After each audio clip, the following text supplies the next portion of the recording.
Hello दोस्तों, नमस्कार। स्वागत है आपका अपने YouTube चैनल सम्मान द ऑनर क्लासेस पर। दोस्तों, आज के इस वीडियो में 5 अत्यंत महत्वपूर्ण प्रश्नों को शामिल किया है। साथ ही सभी प्रश्नों के महत्वपूर्ण बिंदुओं को भी डिस्कस किया गया है। साथ ही साथ सभी प्रश्नों का क्विक रिवीजन भी करवाया गया है। तो चलिए दोस्तों, शुरुआत करते हैं आज की इस वीडियो की। इससे पहले मेरा आपसे निवेदन है, कृपया वीडियो को लाइक करें, चैनल पर नए हैं तो चैनल को सब्सक्राइब करें, वीडियो को ज़्यादा से ज़्यादा शेयर करें। तो चलिए दोस्तों, देर ना करते हुए शुरुआत करते हैं और चलते हैं अपने पहले प्रश्न पर।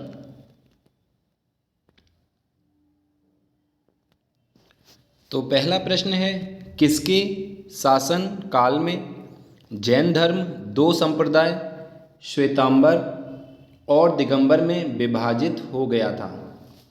किसका शासनकाल था जब जैन धर्म 2 संप्रदायों में, जिसमें से एक श्वेतांबर था दूसरा दिगंबर था, में विभाजित हो गया था? ऑप्शन ए है अशोक, ऑप्शन बी है चंद्रगुप्त मौर्य, ऑप्शन सी है पुष्यमित्र शुंग या ऑप्शन डी घनानंद।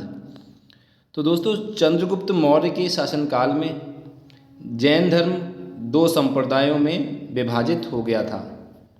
आइए देखते हैं इस सवाल से जुड़े कुछ महत्वपूर्ण बिंदुओं को। जैन धर्म का विभाजन चंद्रगुप्त मौर्य के शासनकाल में 2 संप्रदायों में, जिसमें से एक श्वेतांबर और दूसरा दिगंबर था, में विभाजित हो गया था। जैन धर्म के प्रथम तीर्थंकर या जिनको संस्थापक कहा जाता है, ऋषभदेव थे। जैन धर्म के प्रथम तीर्थंकर या संस्थापक ऋषभदेव थे। ऋषभदेव को आदिनाथ के नाम से भी जाना जाता है। ऋषभदेव को आदिनाथ भी कहा जाता है। जैन धर्म का जो वास्तविक संस्थापक था वो महावीर स्वामी को कहा जाता है। जैन धर्म का वास्तविक संस्थापक महावीर स्वामी को कहा जाता है। महावीर स्वामी जैन धर्म के 24वें और अंतिम तीर्थंकर थे। यानी कि जैन धर्म में कुल 24 तीर्थंकर हुए, जिसमें से महावीर स्वामी अंतिम तीर्थंकर थे और महावीर स्वामी को जैन धर्म का वास्तविक संस्थापक भी कहा जाता है। जैन धर्म के त्रिरत्न इस प्रकार हैं: सम्यक ज्ञान, सम्यक दर्शन और सम्यक आचरण। पूछा जाता है कि जैन धर्म के त्रिरत्न कौन से हैं, तो सम्यक ज्ञान है, सम्यक दर्शन है और सम्यक आचरण है। जैन धर्म में कुल 24 तीर्थंकर हुए थे। आइए चलते हैं अपने अगले सवाल पर। तो हमारा सवाल नंबर 2 है कि जापान की राजधानी टोक्यो किस द्वीप पर स्थित है? ऑप्शन ए है क्यूशू, ऑप्शन बी है होन्शु, ऑप्शन सी है होकाइडो या ऑप्शन डी शिकोकू। तो जापान की जो राजधानी है टोक्यो कौन से द्वीप पर स्थित है? तो इसका सही जवाब है ऑप्शन नंबर बी, होन्शु द्वीप पर। जापान की राजधानी टोक्यो होन्शु द्वीप पर स्थित है। आइए देखते हैं इस सवाल से जुड़े कुछ महत्वपूर्ण बिंदुओं को। जापान की राजधानी टोक्यो होन्शु द्वीप पर स्थित है। होन्शु जापान का सबसे बड़ा द्वीप है। जापान का सबसे छोटा द्वीप शिकोकू है। जापान की जो राजधानी है टोक्यो, वो जापान के सबसे बड़े द्वीप होन्शु पर स्थित है। यानी कि जापान की राजधानी टोक्यो होन्शु द्वीप पर स्थित है। होन्शु जापान का सबसे बड़ा द्वीप है और जापान का जो सबसे छोटा द्वीप है उसका नाम है शिकोकू। आइए देखते हैं अगला पॉइंट। क्षेत्रफल की दृष्टि से जापान की जो द्वीप हैं उनका क्रम इस प्रकार है। सबसे बड़ा है होन्शु द्वीप, उससे छोटा है होकाइडो, फिर है क्यूशू और फिर है शिकोकू।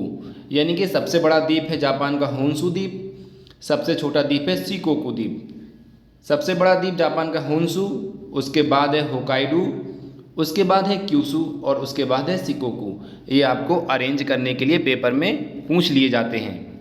अगला पॉइंट है कि उत्तर से दक्षिण की ओर जापान के द्वीप किस तरह से फैले हुए हैं? तो सबसे उत्तर में है होकाइडो, उसके बाद है होन्सू, फिर उसके बाद है शिकोकू और है क्यूशू। सबसे उत्तर में है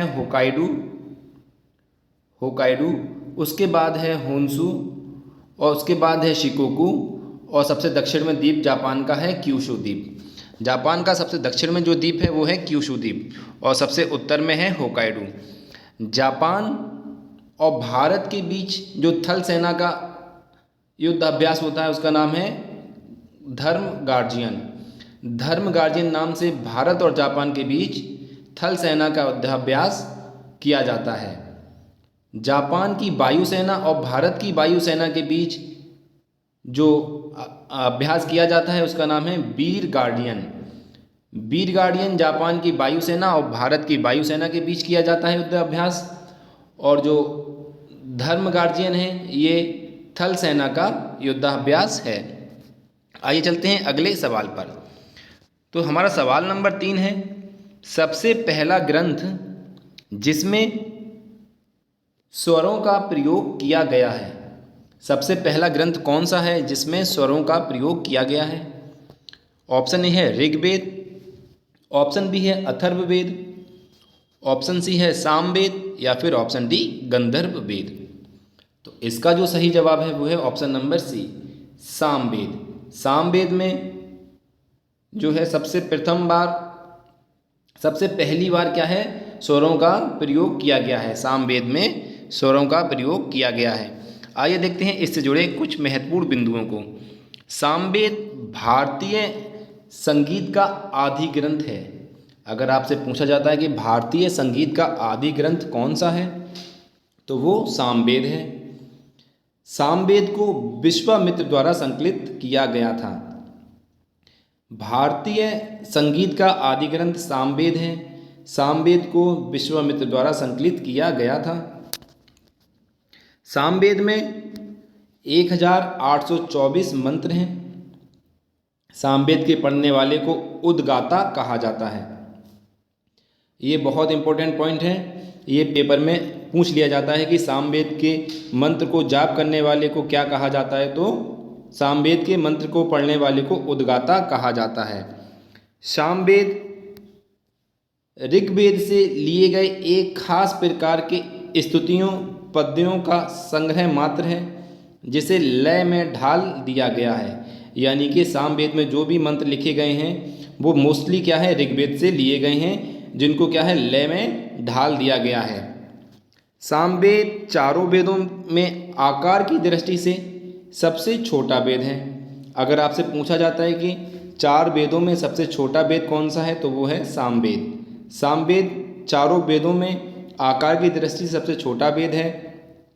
सामवेद को उद्गीतों का रस कहा जाता है। उद्गीतों का रस किस वेद को कहा जाता है तो सामवेद को उद्गीतों का रस कहा जाता है। आइए चलते हैं अगले सवाल पर।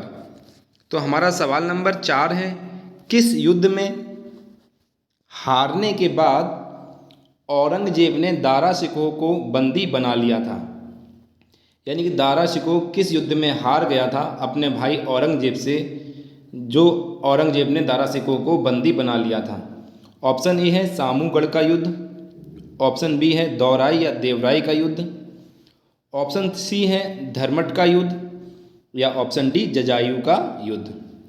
तो इसका जो सही जवाब है वो है ऑप्शन नंबर बी, दौराई या देवराई के युद्ध में औरंगजेब ने दारा शिकोह को हराकर बंदी बना लिया था। आइए देखते हैं इस सवाल से जुड़े कुछ महत्वपूर्ण बिंदुओं को। दौराई या जिसे देवराई कहा जाता है का युद्ध शाहजहां के उत्तराधिकारी के रूप में औरंगजेब और दारा शिकोह के मध्य अजमेर के निकट दौराई नामक स्थान पर 14 मार्च 1659 ईस्वी को हुआ था।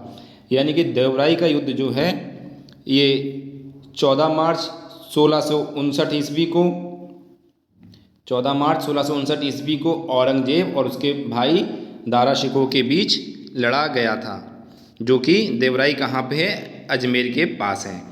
देवराई या दौराई के युद्ध में औरंगजेब ने दारा शिकोह को पराजित कर दिया था और अलवर के पास जो काकवाड़ी जो किला है वहाँ पर उसको बंदी बना लिया था। देवराई के युद्ध में औरंगजेब ने क्या किया था, अपने भाई दारा शिकोह को पराजित कर दिया था और अलवर के पास काकवाड़ी किले में बंदी बना लिया था। आइए चलते हैं अगले सवाल पर। तो हमारा सवाल नंबर 5 है, राष्ट्रपति द्वारा राज्यसभा में सदस्यों के नामांकन का प्रावधान किस देश के संविधान से लिया गया है। यानी कि राष्ट्रपति जो है राज्यसभा में 12 सदस्यों को चुनते हैं जो कि विज्ञान, कला, साहित्य के क्षेत्र से नामांकित राष्ट्रपति के द्वारा किए जाते हैं। वो किस देश के संविधान के प्रावधान से लिया गया है, यानी किस संविधान का जो है किस देश के संविधान से लिया गया है। तो ऑप्शन ए में है ब्रिटेन, ऑप्शन बी में है जर्मनी, ऑप्शन सी है आयरलैंड और ऑप्शन डी है ऑस्ट्रेलिया।